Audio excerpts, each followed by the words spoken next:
What are the barriers to happiness? How do we heal? How do we maximize our potential? How do we remember who we are? How can we be of service to the world? Join the World Happiness Fest, the largest forum of happiness and well-being in the world. Visit us at www.worldhappiness.foundation. We are realizing a world with freedom, consciousness, and happiness for all. It's not about money, it's about meaning. It's not about success, climbing the ladder of perceived success. It's about significance. And when I came to that understanding, this is going to sound so simplified, I let go of having to think I needed to do and gave up the to-do list and shifted to a to-be list and to be a better human being. Hey, this is Achim Novak, executive coach and host of the My Fourth Act podcast. If life is a 5-act play, how will you spend your fourth act? I have conversations with exceptional humans who have created bold and unexpected fourth acts. Listen and be inspired. And please rate us and subscribe on whatever platform you are listening on. Let's get started. It gives me such great pleasure to welcome Simon Bailey to the My Fourth Act podcast. Simon is an acclaimed author, speaker, coach, and entrepreneur, and I want to add serial entrepreneur.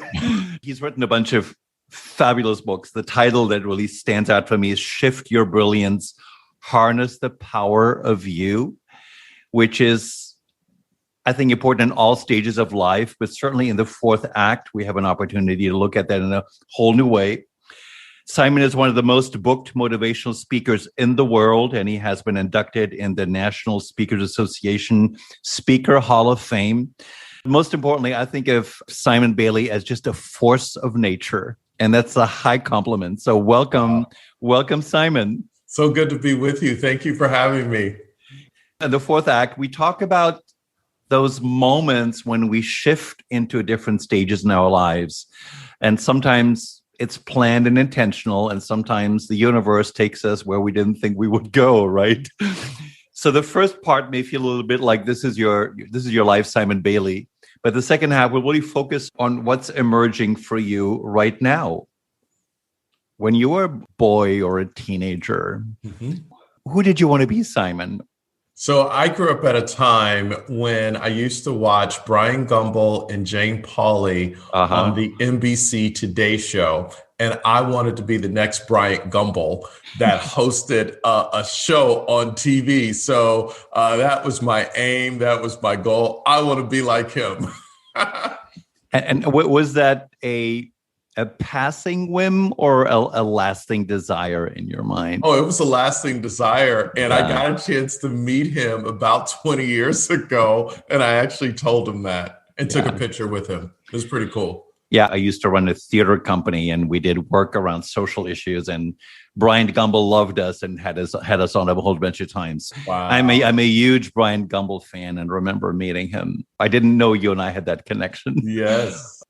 Now, as a grown-up, you've had so many wonderful acts in your life already, but the one which sounds really sexy, so I want to talk about is you were an executive at Disney, and Disney is this mythical, magical place. So I'm curious, if you think about your time at Disney, because you left at some point, which is equally interesting. Sure. And it's hard to leave mythical, magical places, I would imagine, right? But what stands out for you as moments where you go, this is a moment where I went, wow, I love what I do, or this is a moment where you go, I can't wait to get the hell out of here? I think probably there are 3 moments that stand out. The first moment is I got a chance to be a character for a day, and that is the whole getting you indoctrinated, sniffing the pixie dust. And so I was Tigger for a day. That was pretty cool. And then the second moment is when I went to Disneyland Paris to design and deliver a leadership program for 1,000 leaders out of Barclays Bank out of London. Wow. And while I was there in Paris is where I had the aha moment, the epiphany. And I'm like, you know what? I think I may want to leave and go and do this for the rest of my life, teach and train. But I couldn't at that time because we had just had a little baby who at that time, Daniel was only 18 months old. So I couldn't like just up and leave. And then probably the third moment is when I did decide to leave Disney. Nothing of my doing. Well, it was all my doing. But I kind of committed the cardinal sin when I said I wanted to become CEO of the Walt Disney World Resort and eventually the chairman and CEO of the Walt Disney Company. And the journalist put it in print. And it came out February 2002, page 12 in the Florida Business Trend magazine. And full page with the Mickey Mouse topiary behind me. And my boss called me in the office like, what the heck were you thinking? And that became the catalyst for me exiting stage left. I love that story in so many ways, Simon, because there are environments where people want you to claim the big stuff, which you just did. And there are companies where it's not cool because you're considered too ambitious, to whatever, too uppity, to whatever it is, right? Yeah. And my hunch is that in your own life, you support people in tapping into their big brilliance, right? Yes. When you work in a place that, I'm sure a lot of people went, oh my gosh, you work at Disney, right? Oh my God, how cool. And then you decide to leave. Like, what are some other reactions you had beyond your business colleagues around the decision to move on? Some of them thought I was crazy. Some couldn't believe that I was leaving. And of course, this happened right when the country is going to war with Iraq for the second time. No. Corporations were laying off by the hundreds of thousands. And everyone said, play it safe. You don't take the leap and start a business. I'm like, are you kidding me? This is the best time to start because you ride the wave back up. That as you would talk to anybody, the real money is made in the dip. So I decided to go for it and swim upstream to not listen to popular wisdom. Without getting too personal, this comes out in my work all the time. When we're ready to shift into something else, was your wife ready to support you in this shift? Yes. Was your family ready to support you? Because it can be hard if you're not fully supported in moving into something else, right? And that's such a great question. So what a lot of people don't know, before I left Disney, I put my resume out on the street just to see what would happen. So I got 2 vice president's offers to go and work at smaller companies, an internal move at Disney because one of the senior VPs felt sorry for me. And then I got a job offer from FlexJet, which was a division of Learjet, to head up all customer care for Learjet owners in the world. And I turned them down because my then wife said to me, whatever you decide to do, I'm with you. And the moment she said that, I was like, that's it. So I turned down all the 4 jobs and said, I'm going to hang my shingle out and do my thing. Beautiful. When you moved through that process of offers, sexy offers, turning them down, did you ever think, am I doing the wrong thing? Were you torn, or was it just your wife's clarity that got you through? It was my wife's clarity because we were on the same page. And I believe that time is a part of having the right spouse in your life is to help you see around the corner when you can't see and to understand how you're wired. And I think what gave her comfort in knowing that I was going to take this risk, because she didn't work outside the home. There was not another source of income. We were not trust fund babies. We were not, we didn't come from a blue blood family. It had to work. But what she had realized over 18 months, I had started getting up at 4:30 in the morning, just working on this idea. And I did it before I went to work at Disney. So she saw that hustle, that courage, that fortitude. She said, I'm with you. We'll figure it out. Bravo. As I think of your next act, which is Simon Bailey, who wrote some amazing, inspirational, transformational books, and you become this beloved motivational speaker. But I also know we don't get there overnight. So, people ask, how did you find the courage to trust the journey in the beginning when the outcome wasn't obvious? And I always feel like it takes some chutzpah to say, I'm going to do that, right? What inside of you, beyond your wife's support, allowed you to go there? Yeah. So first of all, in the spirit of full disclosure, I have made this up for the last 18 years. Let's just be honest.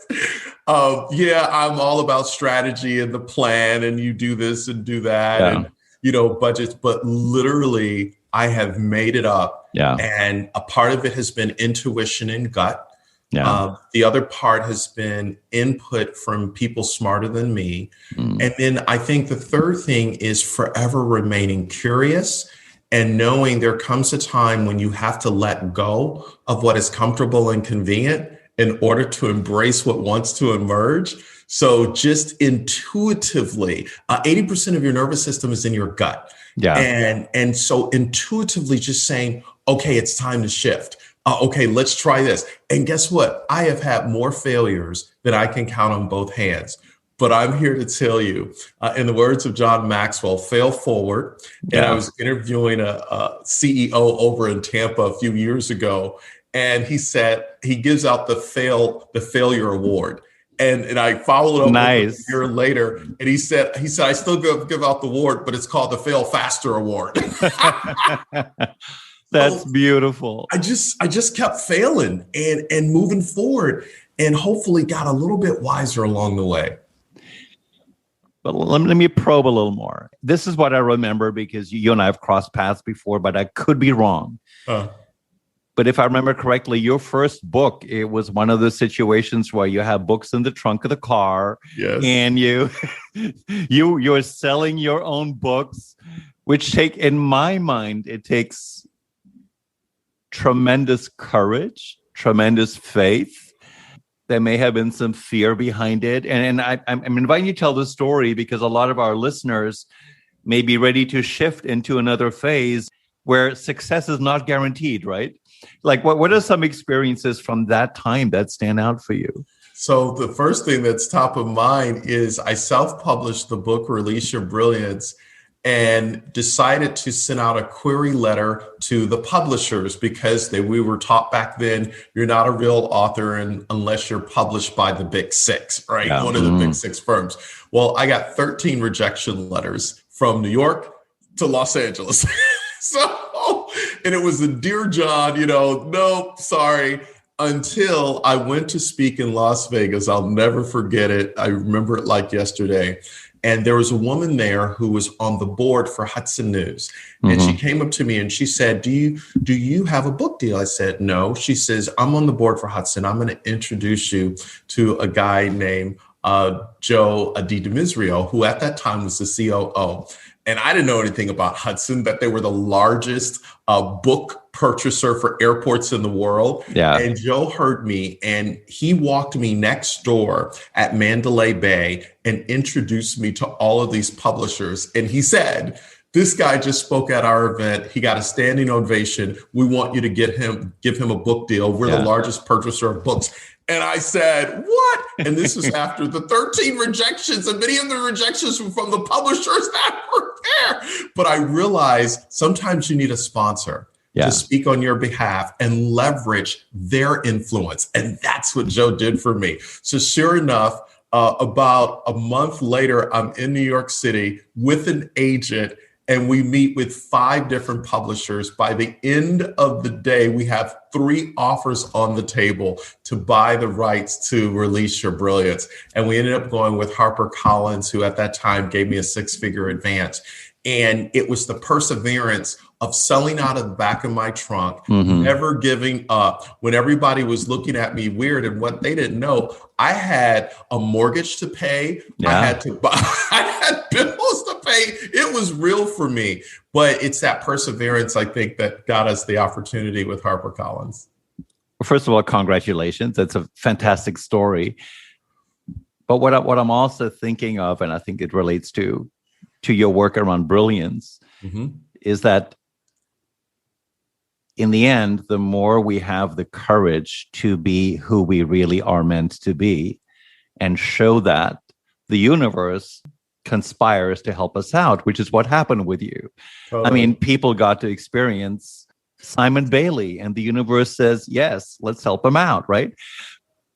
But what has it taken for you to, and I say this as a compliment, I think of you as a big personality. You can fill big spaces. I would imagine at some point, some people in life say, hey, tone it down, Simon, but you're letting it out. Was that easy for you to do? What did you have to do mentally to say, okay, I'm just going to be Simon and I'm going to own this stuff? Yeah, it probably happened when I started working with our mutual friend, Jane Warlow, who has been an executive coach and someone that has greatly influenced me. Jane invited me to be an MVP, most vulnerable person. And what I mean by that is to show up in a fresh way. And in fact, I'm writing about that whole experience of understanding that vulnerability does not mean you're less masculine. Vulnerability is you're more honest with yourself first, and then you're honest with everyone else. And what I recognize is I was showing up in the world as an annoying echo instead of an original voice. And the moment I said, yes, that I like me, I love who I am, and I don't have to be anyone else, what amazing things happen. Well, first of all, shout out to Jane Warlow, who is an amazing coach and a mutual friend. Yes. But I could imagine that somebody's listening to us right now and thinking, shoot, I hope I'm not an annoying echo, right? So how do you differentiate for yourself between being an annoying echo, because we get rewarded for being annoying echo sometimes, and going into that deeper space? How do you do that dance? Yeah, so I'll give you a prime example. Just yesterday, I spent time virtually with 1,500 leaders with Stanford Healthcare, who are a part of Stanford University. Yeah. And had a long conversation with the executive that brought me in. And one of the things he said, our folks are into deep research. And I said, okay, I got it. We'd love to hear what Harvard is doing. I said, okay, got it. So when I showed up, I cited the points that I was making with research to back it up. But I told my first person stories and I shared my content. And what I recognized when I started to embrace my story and share my story, but even when I made points to back it up with research, it felt like a natural fit to me and it wasn't forced. And I stopped being that echo that sounded like everyone else. So I could cite, have you read this book by Dr. Carol Dweck? Or have you read this book by Peter Drucker? And I could cite it, but then shift and say, so let me synthesize what it means to me. And when I had that epiphany, that's when everything took off, that I didn't have to sound or look like Les Brown or Zig Ziglar or Jim Rohn or any of them. I just had to be authentically Simon T. Bailey. I'm going to put it in my own language. And if I'm bastardizing what you said right now, correct me. But what I heard is it's great to have the research context and all the data. But in the end, people want to connect with our essence. When we can connect with the essence of others, then beautiful things happen in the world, right? And when we don't allow that, it's a little harder. Mm-hmm. Here's a word from our sponsor. That's me. I invite you to check out myfourthact.com. There's a whole other world of fourth act conversations going on beyond this podcast. myfourthact.com. Please take a look. Now, because you've had this wonderful ride as a public speaker, as an author, I mean, you just have done such awesome work. You use the language, tell my own story. What I know from my own experience, as we step into different stages, our stories about ourselves change as well, right? The story of Simon Bailey, from Buffalo, who wanted to be Brian Gumbel, has probably changed along the way. And I can tell different stories about who I am as well. So how has your story of you changed? How does it keep changing? Yeah, so I tell people I've reinvented probably 5 times and on my fifth reinvention right now. But here's what I'll tell you. Yeah. The moment I realize that I am flawed, I am perfectly imperfect, and it's okay not to be okay. Hmm. When I came to that understanding at 52 years of age, that it is not about perfection, it is about internal connection. Yeah. It's not about money, it's about meaning. It's not about success, climbing the ladder of Right. perceived success. It's about significance. And when I came to that understanding, this is going to sound so simplified. I let go Yeah. of having to think I needed to do and gave up the to-do list and shifted to a to-be list and to be a better human being. So point in case, I've been tremendously impacted by watching what has happened with COVID-19. Yeah. And I said, what if I'm in service to others and begin to give, and help with food insecurity? And so many people have economic uncertainty. And what I recognize is the more I begin to give to help the least, the last, the lost, it opened up something in me. And I'm like, oh my goodness, that's the purpose of humanity. It is about helping lift someone up and give a hand up instead of a hand out. And when I got it, I shifted from me to we. And it's in that we-ness of being in service to another human being that I realize I need you, you need me. We could end the podcast right now, but we're not. So that was such a wonderful way of explaining it.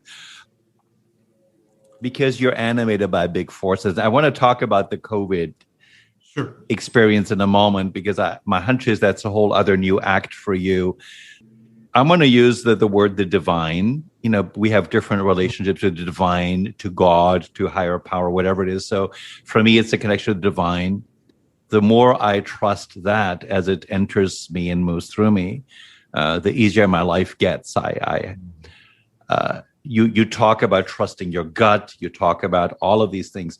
What's the role of the divine, or whichever language you use, in your life as you move into bigger spaces of being? Yeah. So without God, I say that I am nothing. Without God, I would fail. Without God, I would be like a ship without a sail.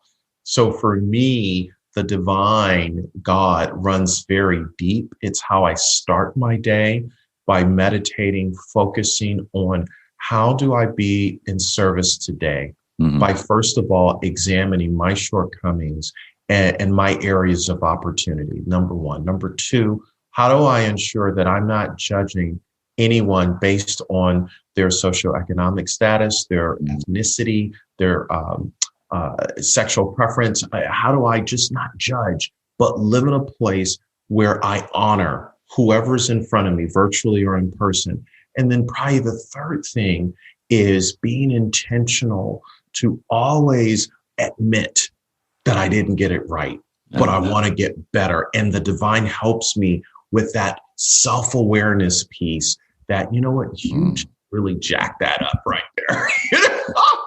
Now, years ago, I would brush it under the rug and not even pay attention to it, because my ego, which is edging greatness out, was so big, right? And when I let go of the ego and say, you know what? It's about being honest with yourself first before you be honest with others. And the divine helps me with that. I'm glad, because we all experience the divine differently. But most people who have a connection to God, or whatever your definition of it is, it's not an idea. It's a conscious, intentional, it's also an in the body experience. Could you give us a glimpse of how you experience God? Is it possible to give us just a snapshot, since that is an animator for you? Yeah. So how I experience God, especially getting through this COVID-19 time, is there have been moments when I have felt hopeless, self-isolation, quarantine, whatever you want to call it, right? And it's in those moments when I receive a phone call, a text, or something in the mail from someone. And I said, how did they know? That lets me know that the divine already knew that I would be at this moment in time. Yeah. Had already prearranged for someone to do something that was just a hunch or inkling. They didn't know why they were doing it. And that message for me was the message in the bottle. It was the carrier pigeon to the soul. It was a way of someone hugging me with their words. That lets me know that the divine hadn't forgotten about me and that the divine exists. And so now I live every day with this awareness. How is the divine going to surprise me today? So for instance, to be able to wake up in the morning and to walk outside here in Florida and receive the vitamin D and the sunshine. I'm like, wow, what a great state we live in. To even go, I'm a big beach person. So when I can go to the beach and to see the ocean, it just goes for miles and miles. I'm like, there's a divine here, to be able to have our five senses. So I use every day, every moment to be grateful because somebody went in the hospital last night with COVID-19. And they did not wake up this morning. And here I am here. So forget the bills and everything else that's going on. The divine lets me know that I can have this moment with you. That's how I experience the divine. And what touched me is, I don't want to oversimplify it, is you started with talking about the message or the phone call and knowing that when the phone rings, it's divinity calling. I know that. And the glimpse of the beach is divinity speaking to me. But that requires a consciousness to be able to see it and feel it and receive it, which then creates more and more of it. I love and appreciate your specific examples. You've already alluded to it, so I'd like to spend the rest of our chat, and let me say it this way. I think of you, and this is a high compliment, as a stage animal. You own the stage. Your energy is amplified on stage. You're able to touch sometimes thousands of people when you are on stage. And then COVID happened, and for now, that was taken away from you. And you alluded already to some of the changes. Circumstances are propelling you into new wisdom and to new acts. I'm going to keep that open. So what's been emerging for you? Or what's that journey been like? Yeah, so it started with Spark Hope, where I was just so concerned about the despair globally as we have gone through this pandemic. Professor David Williams at Harvard says we're all on the pandemic ocean, but some people are in different boats, right? That's right. So I said, we got to spark hope. So as you know, you participated in a number of virtual sessions that we did. We reached people, we gave back, then we went to spark growth. So now what's coming up for me is that whoever has the most hope has the most influence. That's number one.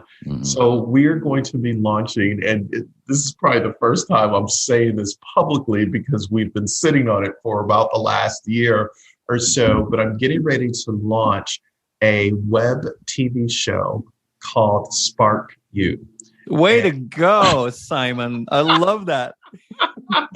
Because I think we got to help people re-spark their restart, right? So we're just feature stories and examples of people who found that spark again and what they specifically did. So I'm really, really excited about that. And then I just had like another idea in the show. I said, we have to find time to feature organizations that are on the front line of helping people globally who are hurting. So when you look at Chef Jose Andres with World Central Kitchen, right? How do we now bring what they're doing to the world, to just, who we're reaching and say, guess what? You can be a part of this. That is lifting humanity up. I get chills just talking about it. So think of Larry King meets, there's a guy years ago called Tony Brown Journal, really big in the 80s and 90s. So Tony Brown Journal meets Larry King. And I'm just going to have conversations like this. We're going to videotape it to really just spark hope in people so they can learn and earn by caring and sharing. First of all, congratulations. And thank you for sharing that with us. But what strikes me, again, I'm thinking about the journey of everybody who's listening to us, that you are expanding into something, the origins of which had already been there within you. The notion of sparking and the importance of sparking has been part of your work for a long time. But you're moving it into another arena because you can feel like this total abrupt departure. No, it's an expansion, right? Yes, totally. And it only would have happened because of, and I don't mean to sound disrespectful in what I'm about to say, but for me, COVID-19 has been a gift. It has been the gift of quietness, self-reflection, and what really matters and what's meaningful. And because I've just had to sit, right, and write and listen and sometimes cry, sometimes smile and laugh, get through the loneliness of what am I supposed to do to come to this is it. So now to bring it full circle, when I told you I really admired Brian Gumbel, it's like at 52, right? And when I saw Brian Gumbel, I was like 14, 15. So here I am at 52.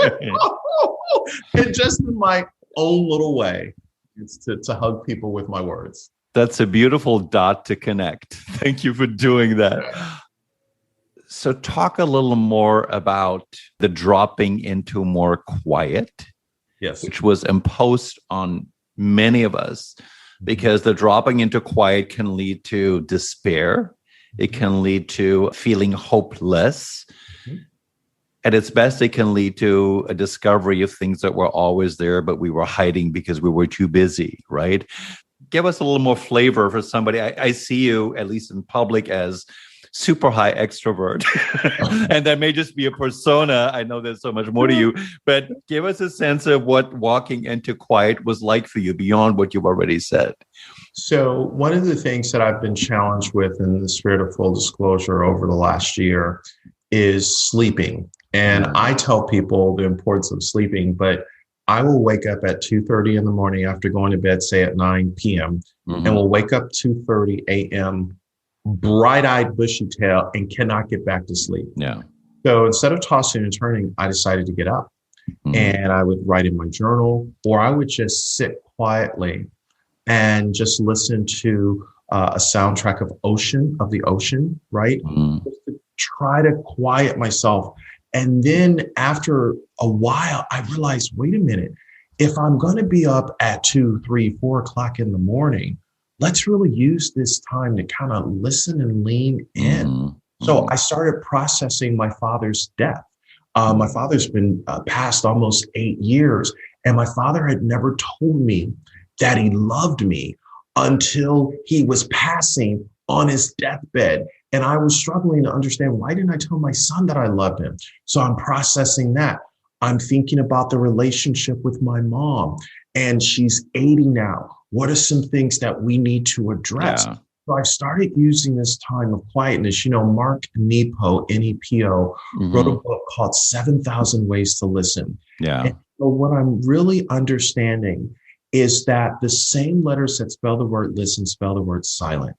And I am a person who at times has to be the smartest person in the room. I've had to let that go. I, in time past, have all the answers. I have to let that go. I have been the person that is always busy, but not effective. And understanding when you get silent, you come to the place of unconscious incompetence where you truly say, I don't know what I don't know. And when you reach that place, I believe the only time you reach that place is when you're quiet. So thank you for giving all of us a neat sense of what's emerging in the silence for you. I just got back on Sunday from spending a week in Germany with my 96-year-old mother. Wow. And we have said everything to each other. We're pure love right now. But one thing I've learned, in maybe this is a fourth act message, is to have the courage to talk about everything with our parents, with our loved ones, and ourselves, because I used to think that my mom couldn't contain it. So I would give a sanitized version of me. And the truth is she can hold it. And the problem was that I couldn't hold a more complete version of myself. Wow. Right. Thank you for sharing where you are with your journey. I have a couple of questions I ask at the end of each podcast. And one is, from your current vantage point, as somebody who is expanding and emerging into new ways of being and coming from a place of curiosity, I love that you use that word. If you were to whisper some words of wisdom into younger Simon's ears, based on what you know now, or maybe you wish somebody had said this to you when you're a young boy, what would you say to young Simon? I would say, first of all, even though racism is real, learn to understand that love and respect have no color. So even though things are projected to make you think that life is limited, do your own work, read, research, write, understand, and become the best possible human being that you can become while you're here on earth. I would tell my younger self that for sure. Beautiful. If you were, and it can always feel presumptuous to say if you were to share some wisdom with our listeners, but I'm going to go there anyway, Simon. Okay, so you're forewarned. Our listeners have already had rich, full lives, but they're emerging into maybe their late 50s or 60s or 70s. They don't want a traditional retirement. What kind of wisdom or guidance would you give to them around how to move into, I call it the fourth act, but other acts? What would you say to them? I would say, as you are moving into significance, take a moment, record a video for anyone that is meaningful in your life, and tell them what you think about them, how you value who they are, what you mean, what they mean to you. And the reason I say a video, because that video will live long after you're gone. And your great grandchildren or great nieces or nephews, they will have just that moment to say, wow, this is what he or she thought. That's the first thing. The other thing that I would encourage you to do is to write a letter to all of those that are meaningful to you, a letter or a handwritten note. And yes, this is a page out of the movie that I've seen a dozen times, The Notebook. It's okay. It bears repeating. But write the note now, the moment it hits you, because they will hold on to that forever. I listened to you and my translation was, be in love, own the love, speak the love, and I love that you made it so concrete for us. Now, as you look to the future, your own future, the future of others, society, the planet, any way that you want to think about it, I'm going to keep that open. Any thoughts as you look to the future? You know what? To be alive on planet Earth at this time, wow, to witness all of the innovation and breakthroughs and everything that's happening. But the one thing I would encourage all of us to do is be in the service of being a human being, not a human doing.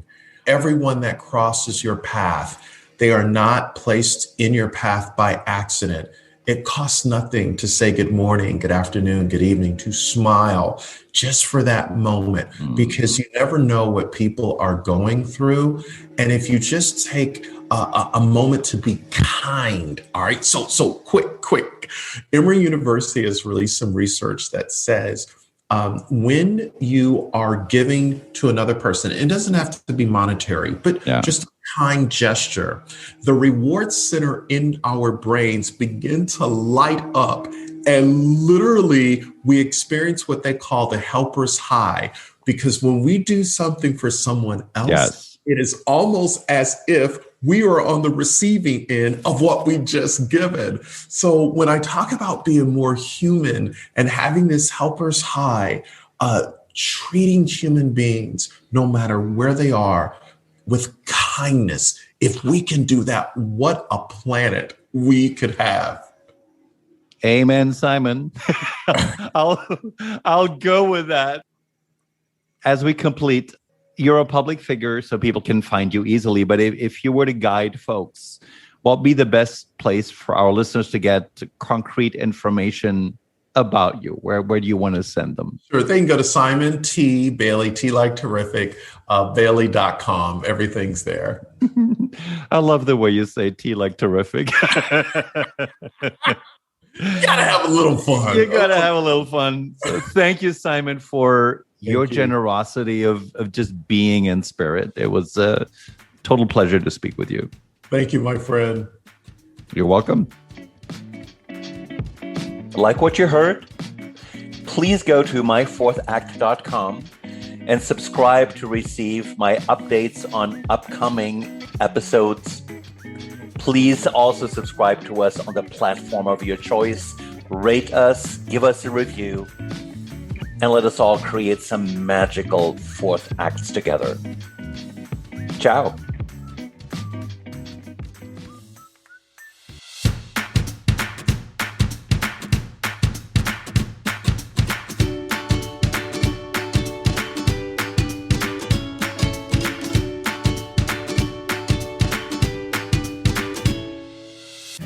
What are the barriers to happiness?